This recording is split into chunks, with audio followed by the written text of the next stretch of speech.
श्री राम मंदिर चढ़ावा चोरी मामले को लेकर पहली बार आमने सामने होंगे ट्रस्टी। महंत नृत्य गोपाल दास की अध्यक्षता में कल होगी ट्रस्ट की अहम बैठक। राम मंदिर ट्रस्ट में वित्तीय और प्रशासनिक व्यवस्था में बड़े बदलाव की तैयारी। कल की बैठक में बड़ा फैसला मुमकिन। अयोध्या पुलिस जेल में बंद 5 अभियुक्तों से पूछताछ करने पहुंची। पुलिस को मिली है पूछताछ की इजाजत। चढ़ावा चोरी मामले में पर्दाफाश। अविनाश शुक्ला के पास से 15 लाख के लेन देन का पता चला। महिला दोस्त को 2 लाख कैश दिए थे। वीएचपी के अंतर्राष्ट्रीय अध्यक्ष की अयोध्या डीएसपी को चिट्ठी। विपक्ष के 4 नेताओं के बयान दर्ज कराने की मांग। अरविंद केजरीवाल, राम गोपाल यादव, संजय सिंह और प्रियंका गांधी के बयान दर्ज करने की मांग की। राम मंदिर चढ़ावा चोरी मामले में बोले महंत दिनेंद्र दास, प्रशासन कर रहा है जांच, जो निर्णय आएगा उसके लिए तैयार है। राम मंदिर चढ़ावा चोरी मामले में महंत परमानंद गिरी ने कहा, पूरी दुनिया जानती है कि कहीं ना कहीं कोई चूक हुई थी। लखनऊ में सहयोगी दलों के नेताओं से मिले बीजेपी के अध्यक्ष नितिन नवीन, संजय निषाद, ओपी राजभर, आशीष शाह पटेल के साथ मिशन 2027 पर चर्चा हुई। बैठक के बाद बोले नितिन नवीन, कहा बीजेपी चुनावी मैदान में पूरी तरह से तैयार। एनडीए की सहयोगी पार्टियों ने यूपी को एक बेहतरीन राज्य बनाने के लिए काम किया।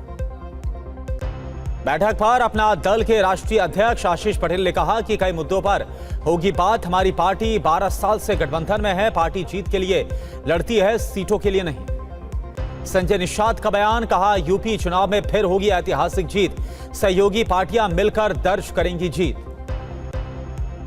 यूपी के मंत्री स्वतंत्र देव सिंह का समाजवादी पार्टी पर बयान, कहा समाजवादी पार्टी के शासनकाल में गुंडागर्दी चरम पर थी, लेकिन आज शांति और खुशहाली है। संभल में सरकारी जमीन घोटाला मामले में रिटायर्ड एसडीएम समेत 6 अभियुक्त गिरफ्तार किए गए। 19 अभियुक्तों के खिलाफ केस दर्ज हुआ। यूपी के मुरादाबाद में महिलाओं ने की युवक की पिटाई, वीडियो हुआ वायरल।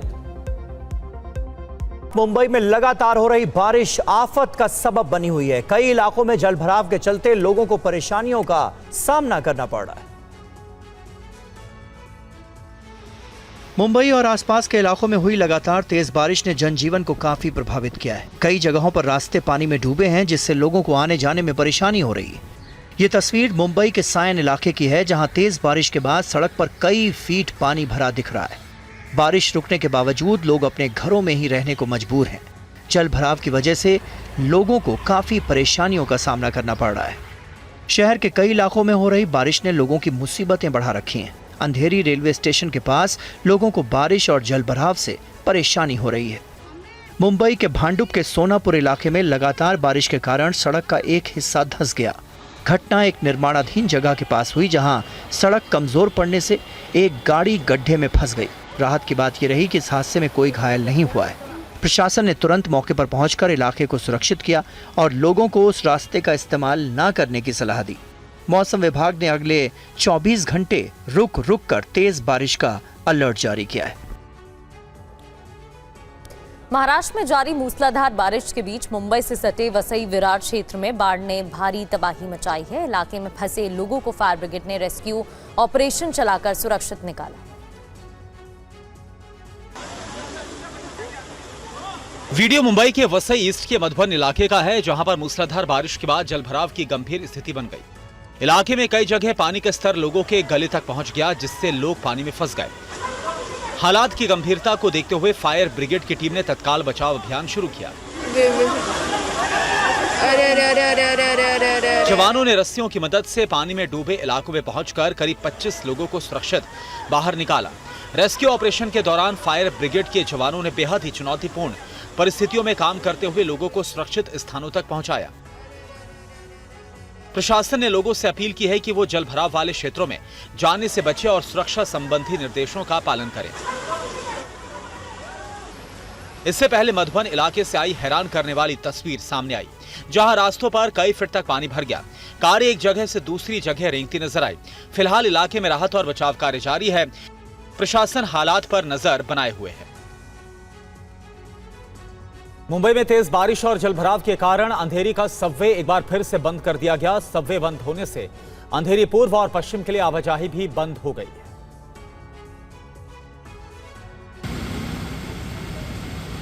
मुंबई का अंधेरी सबवे लगातार हो रही भारी बारिश और जलभराव के बाद एक बार फिर से बंद कर दिया गया। जलभराव के कारण अंधेरी पूर्व और पश्चिम को जोड़ने वाला ये सबवे एहतियातन बंद किया गया है। पूर्वी और पश्चिमी उपनगरों को जोड़ने वाले ट्रैफिक को वैकल्पिक मार्गों पर मोड़ दिया गया है।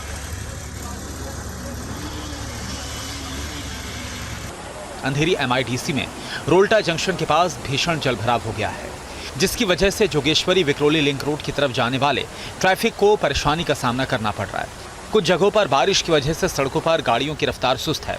हालात को देखते हुए BMC ने संवेदनशील इलाकों में कर्मचारियों की तैनाती कर दी है। लोगों से बेहद जरूरी होने पर ही घर से बाहर निकलने की अपील की गई है। मौसम विभाग ने महाराष्ट्र के कई जिलों में अगले कुछ दिन तक बारिश का हाई अलर्ट जारी किया है। अनुमान है कि कई इलाकों में हफ्ते के आखिर तक 200 मिलीमीटर से 250 मिलीमीटर तक बारिश हो सकती है। अधिकारियों ने बताया कि लगातार बारिश के कारण मौसम विभाग ने मुंबई, ठाणे और कई जिलों के लिए रेड अलर्ट जारी किया है। और मुंबई में बारिश के पानी में वंदे भारत एक्सप्रेस भी चलती नजर आई। पानी को चीरते हुए वंदे भारत एक्सप्रेस का ये वीडियो सोशल मीडिया पर वायरल है। पानी को चीरती हुई वंदे भारत एक्सप्रेस का ये वीडियो भी मुंबई से सामने आया, जहां पानी में डूबे रेलवे ट्रैक पर वंदे भारत एक्सप्रेस गुजरती दिखाई दे रही है। बताया जा रहा है कि ये वीडियो मुंबई के कांजूर मार्ग इलाके का है। वीडियो में ट्रैक पर काफी मात्रा में पानी भरा हुआ दिखाई देता है, लेकिन इसके बावजूद वंदे भारत एक्सप्रेस अपनी रफ्तार से आगे बढ़ती नजर आती है। इस बीच वो एक ओवरब्रिज के नीचे से गुजरती है तो पानी की लहर आसमान में खूब ऊंची उठती दिखी। सोशल मीडिया यूजर लगातार कमेंट कर रहे हैं। कोई ट्रेन की तकनीक और इंजीनियरिंग की तारीफ कर रहा है, तो कोई इतने खराब मौसम की स्थिति में ट्रेन संचालन की सुरक्षा को लेकर सवाल उठा रहा है। बारिश का असर मुंबई की लाइफलाइन माने जाने वाली लोकल ट्रेन सेवाओं पर भी पड़ा है। पश्चिम रेलवे पर विरार नाला सुपारा सेक्शन में जलभराव के कारण ट्रेनों में 15 से 20 मिनट की देरी हो रही है। वहीं सेंट्रल रेलवे की कल्याण CST लाइन पर 20 से 25 मिनट और हार्बर लाइन पर 10 से 15 मिनट तक की देरी दर्ज की गई। महाराष्ट्र के कई इलाकों में मानसूनी बारिश के कहर की तस्वीरें सामने आ रही हैं। मुंबई गोवा हाईवे जहां बंद हो गया है, वहीं लोनावला में लैंडस्लाइड के बाद रास्ता बंद करना पड़ा। तस्वीर मुंबई गोवा हाईवे की है, जहां लगातार हो रही मूसलाधार बारिश के कारण हाईवे पर पानी भर गया। रायगढ़ जिले के सुकेली इलाके में सड़क पर पानी भरने से यातायात पूरी तरह से ठप हो गया और इसके बाद हाईवे के दोनों ओर गाड़ियों की लंबी कतार लग गई। इसके चलते लोगों को काफी परेशानियों का सामना करना पड़ा है। प्रशासन ने लोगों से अपील की है कि आवश्यक होने पर ही इस रूट पर यात्रा करें और वैकल्पिक रास्तों का प्रयोग करें। हालात पर नजर रखी जा रही है। मुंबई के पास के हिल स्टेशन लोनावला में भी तेज बारिश के कारण राजमाची किले के रास्ते पर जबरदस्त लैंडस्लाइड हो गई और इससे सड़क पर पत्थर और कीचड़ जमा हो गए और रास्ता बंद हो गया। रास्ता बंद होने की वजह से करीब 100 पर्यटक वहां पर फंस गए। कुछ लोग सुरक्षित लौट आए। गाड़ियों में सवार पर्यटक भी फंसे थे। सूचना मिलने पर प्रशासन ने रास्ते से मलबा हटाने का काम शुरू किया। मलबा हटाने के काम के लिए अर्थ मूवर्स तैनात है और लगातार रास्ता खोलने के लिए काम कर रहे हैं। इस अभियान के पूरा होने में समय लग सकता है। बारिश के दौरान नवी मुंबई के खारघर में एक बार फिर से हादसा हुआ। पांडव कड़ा झरने में तेज बहाव के कारण 2 युवकों की डूबकर मौत हो गई।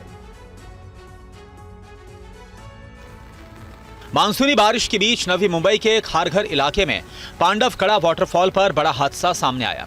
यहां 2 अलग अलग घटनाओं में 2 युवक झरने के पानी के बहाव में बह गए। पहले मृत युवक की पहचान 20 साल के तालोजा इलाके के रहने वाले मोहम्मद मोबशीर शाहिद के तौर पर हुई है। दूसरे युवक की पहचान मुंबई के सांता क्रूज के कलीना कोविरी विलेज के रहने वाले 19 साल के शंडोन गैस्पर के तौर पर हुई है। दोनों युवक पानी के तेज बहाव में बह गए थे। फायर ब्रिगेड और स्थानीय प्रशासन की टीमें दोनों लापता युवकों की तलाश में जुटी है। अभी तक शव बरामद नहीं हुए हैं। घटना के बाद से इलाके में पुलिस और रेस्क्यू टीमें मुस्तैद हैं। अधिकारियों का कहना है कि खारघर की पहाड़ियों और झरनों पर हर मानसून में मुंबई और नवी मुंबई से हजारों पर्यटक आते हैं। बार बार चेतावनी को नजरअंदाज कर दुर्घटनाओं के शिकार हो जाते हैं। प्रशासन की तरफ से अपील की गई है कि बारिश के दौरान वाटरफॉल, नदी और डैम जैसे स्थानों पर सेल्फी लेने के लिए अपनी जान जोखिम में न डालें। प्रशासन के निर्देशों का पालन करें और सुरक्षित रहें। और मुंबई और उसके आसपास के इलाकों में लगातार हो रही मूसलाधार बारिश ने जनजीवन को प्रभावित किया है। शहर के अलग अलग हिस्सों में पेड़ गिरने से हादसे लगातार हो रहे हैं। रिपोर्ट देखिए। तस्वीर मुंबई के घाटकोपर इलाके से सामने आई, जहां पर ताज होटल के सामने और घाटकोपर इलाके विक्रांत सर्किल के पास एक बड़ा पेड़ गिर गया, जिससे घंटों ट्रैफिक प्रभावित रहा। पेड़ गिरने से कई कारें क्षतिग्रस्त हो गई। स्थानीय लोगों का आरोप है कि नगर निगम ने शिकायत के बावजूद कोई कार्रवाई नहीं की। हमारा मैनेजर ने 8 दिन पहले कंप्लेंट किया था और बीएमसी वाला आया, वो कंप्लेंट लिख के अपना इसका और आम का पेड़ का वो लिख के लेके गया। उसके बाद में वो लोग खुद आए नहीं। अभी 4 गाड़ी को नुकसान हो गया है। मैं 10 गाड़ी को पहले निकाल चुका था। वहीं ठाणे में बारिश के कारण कल्याण ईस्ट के लोकग्राम कॉम्प्लेक्स में एक पुराना और विशाल पेड़ अचानक से भरभरा कर गिर गया। पेड़ सीधे पार्किंग में खड़ी गाड़ियों पर गिरा, जिससे कई गाड़ियां क्षतिग्रस्त हो गई। हादसे के बाद स्थानीय लोगों में अफरा तफरी मच गई। घटना में किसी के हताहत होने की खबर नहीं। महाराष्ट्र के ठाणे जिले में पिछले 48 घंटों से लगातार हो रही बारिश ने जनजीवन को बुरी तरह प्रभावित कर दिया है। यहां एक इमारत का हिस्सा ढहने से 2 लोग घायल भी हो गए। रिपोर्ट देखिए। तस्वीर महाराष्ट्र के ठाणे की है, जहां पिछले कई दिनों से हो रही लगातार बरसात के कारण हादसा हो गया। वागले एस्टेट में देर रात इमारत का हिस्सा गिरने से 2 लोग घायल हो गए। बताया जा रहा है करीब 45 साल पुरानी तिवारी भवन इमारत की पहली मंजिल की गैलरी का एक हिस्सा अचानक से भरभरा कर गिर गया। हादसे के घायलों को स्थानीय लोगों ने तुरंत अष्टविनायक अस्पताल में भर्ती कराया, जहां पर उनका इलाज जारी है। घटना की सूचना मिलते ही आपदा प्रबंधन विभाग, फायर ब्रिगेड सहित कई टीमें मौके पर पहुंची और रेस्क्यू ऑपरेशन चलाए। सुरक्षा को ध्यान में रखते हुए पूरी इमारत को खाली करा लिया गया है। इमारत के आसपास बैरिकेडिंग कर दी गई है और गैलरी के खतरनाक हिस्से को सुरक्षित करने की कार्रवाई जारी है। इमारत में ग्राउंड फ्लोर पर 3 दुकानें, पहली मंजिल पर 2 बंद कमरे थे, जबकि दूसरी मंजिल पर एक बंद कमरा और टेरेस फ्लैट में एक परिवार रह रहा था। एहतियात के तौर पर उस परिवार को ठाणे महानगर पालिका में एक स्कूल में अस्थायी तौर पर शिफ्ट कर दिया गया है। महाराष्ट्र की तरह गुजरात के भी कई जिलों में बारिश का कहर जारी है। नवसारी और डांग समेत कई जगहों पर बारिश के बाद बाढ़ जैसे हालात हैं। आप देखिए ये तस्वीर गुजरात के डांग जिले में गिराधोद झरने की है, जो मानसूनी बारिश में पानी से भर गया है। मनमोहक प्राकृतिक सुंदरता देखने के लिए इलाके में बड़ी संख्या में पर्यटक उमड़ रहे हैं। प्रशासन ने नदियों और झरनों के पास न जाने और आदेशों का पालन करने के निर्देश दिए हैं, ताकि किसी अप्रिय घटना से बचा जा सके। अहमदाबाद में भी तेज और लगातार बारिश की वजह से कई निचले इलाकों में पानी भर गया है। बारिश की वजह से जहां एक तरफ लोगों को गर्मी से राहत मिली है, तो दूसरी ओर लोगों को जलभराव की समस्या का सामना करना पड़ रहा है। नवसारी जिले में हुई तेज बारिश की वजह से पानी घरों तक पहुंच गया। कई इलाके पानी में डूबे नजर आए। घुटनों तक पहुंचा पानी लोगों की मुसीबत बढ़ा रहा है। कई इलाकों से लोगों को सुरक्षित जगहों पर पहुंचाया गया है। जल स्तर बढ़ने पर पूर्णा नदी का लेवल खतरनाक स्तर तक पहुंच गया। पानी का लेवल कम होने से भेंसट खाड़ा इलाके से बारिश का पानी निकलने लगा। वहीं बिलीमोरा में अंबिका नदी का पानी का लेवल कम होने से बाढ़ का खतरा भी कम हो गया है। हरियाणा पुलिस ने हांसी के जिम ऑपरेटर हत्याकांड में बड़ा एक्शन लिया है। पुलिस ने बहादुरगढ़ इलाके में नाकेबंदी की और मुठभेड़ में बिश्नोई गैंग के 2 शूटर्स को मार गिराया। हांसी जिम ऑपरेटर हत्याकांड में कार्रवाई करते हुए हरियाणा एसटीएफ और दिल्ली पुलिस की एनकाउंटर इंटेलिजेंस स्पेशल सेल ने बहादुरगढ़ में संयुक्त ऑपरेशन को अंजाम दिया। दोनों टीमों ने मिलकर मामले में फरार चल रहे 1-1 लाख के इनामी और बिश्नोई गैंग के 2 शूटर प्रवेश और हिमांशु को मार गिराया। शनिवार को हरियाणा एसटीएफ को गुप्त सूचना मिली कि दोनों अभियुक्त बहादुरगढ़ क्षेत्र में मौजूद हैं और किसी बड़ी वारदात को अंजाम देने की फिराक में हैं। इस सूचना पर हरियाणा एसटीएफ और दिल्ली पुलिस की स्पेशल सेल ने घेराबंदी की। तभी हाईवे पर दोनों आरोपियों ने पुलिस पर फायरिंग शुरू कर दी। जवाब में पुलिस ने भी गोलीबारी की, जिसमें दोनों अभियुक्त घायल हो गए। इसके बाद उन्हें अस्पताल ले जाया गया, जहां पर डॉक्टर्स ने उन्हें मृत घोषित कर दिया। इस मुठभेड़ में दिल्ली पुलिस का एक हेड कांस्टेबल भी घायल हो गया, जिसका इलाज जारी है। पुलिस ने बताया कि बुलेट प्रूफ जैकेट की वजह से 4 पुलिसकर्मियों की जान बच गई। फिलहाल मुठभेड़ के बाद पुलिस ने मौके से हथियार और कई साक्ष्य कब्जे में लेकर तफ्तीश शुरू की है। यूपी के मुरादाबाद में एक युवक को बीच सड़क पर 2 महिलाओं और कुछ युवकों ने दौड़ा कर पीटा। घटना का वीडियो वायरल होने के बाद पुलिस हरकत में आई और जांच शुरू की। मुरादाबाद के सदर कोतवाली इलाके में युवक की पिटाई का ये मामला सोशल मीडिया पर वायरल है। रेलवे स्टेशन के बाहर हुई इस घटना को लेकर पुलिस की कार्यशैली पर सवाल खड़े हो रहे हैं। ऑटो में सवार होकर आई 2 महिलाओं और कुछ बदमाशों ने एक युवक को इस कदर बेरहमी से पीटा कि राहगीर भी सहम गए। देखते ही देखते भीड़ जुट गई। लोग अभियुक्तों से युवक को छोड़ने की गुहार लगाते रहे, लेकिन उन पर कोई असर नहीं हुआ। वो युवक को सड़क पर गिरा कर लात घूंसों से पीटते रहे।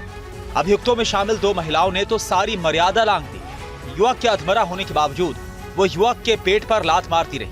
घटना को अंजाम देने के बाद दोनों महिलाएं समेत सभी अभियुक्त उसी ऑटो में सवार होकर मौके से फरार हो गए जिससे वो आए थे। फिलहाल सरेराह हुई इस मारपीट का कारण अभी तक स्पष्ट नहीं है।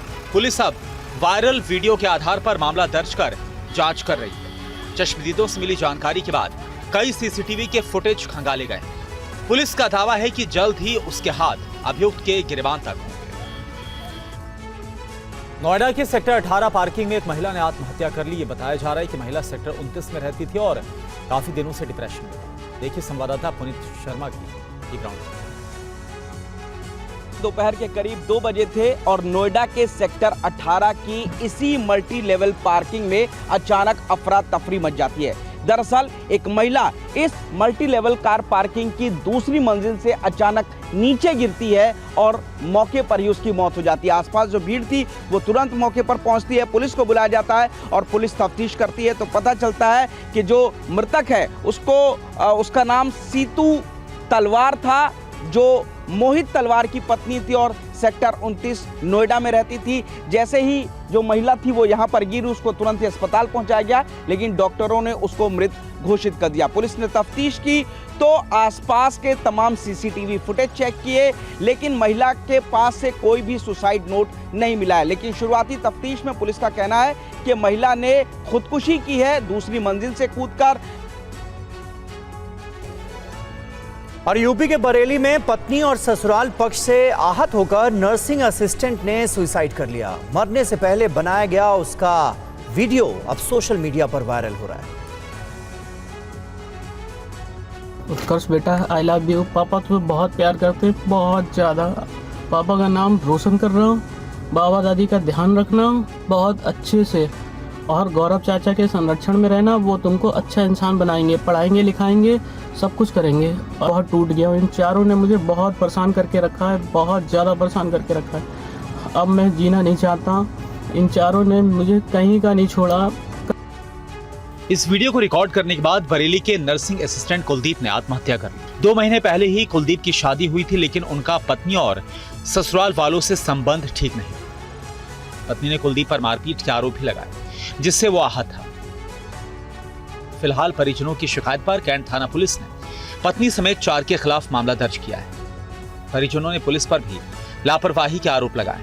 उन्होंने मुख्यमंत्री, जिलाधिकारी और एसएसपी से पूरे मामले की निष्पक्ष जांच कराने और दोषियों के खिलाफ कड़ी कार्रवाई की मांग की। और अगली खबर ईरान की राजधानी तेहरान से है, जहां अयातुल्ला अली खामनेई की नमाज जनाजा हुई। अली खामनेई के अंतिम दर्शन में पहुंचे उनके 3 बेटे मुस्तफा, मीसम और मसूद खामनेई नमाज जनाजा के दौरान मौजूद थे। उनकी तस्वीरें भी सामने आई हैं, हम आपको दिखा रहे हैं। तीनों बेटे नमाज जनाजा में शामिल हुए। मुश्तबा नमाज जनाजा में शामिल नहीं हुए। Mushtaba Khamenei ayatollah Ali Khamenei के जाने के बाद ईरान के सुप्रीम लीडर बनाए गए हैं और तब से लेकर अब तक वो कहीं भी किसी भी समारोह में पब्लिकली नजर नहीं आए।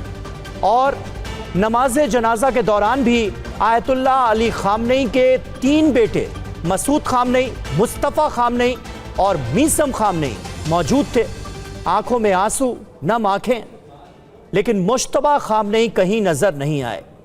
ईरान से IRGC के सोर्सेज से यह जानकारी सामने आई थी कि मुश्तबा खामनेई की जो टीम है, जिसके ऊपर खामनेई की सुरक्षा की जिम्मेदारी है, उनकी तरफ से यह सख्त हिदायत दी गई है कि मुश्तबा खामनेई किसी भी सेरेमनी में ना नजर आए, वरना उनके ऊपर हमला हो सकता है। अमेरिका और इजराइल उन्हें टारगेट कर सकते हैं।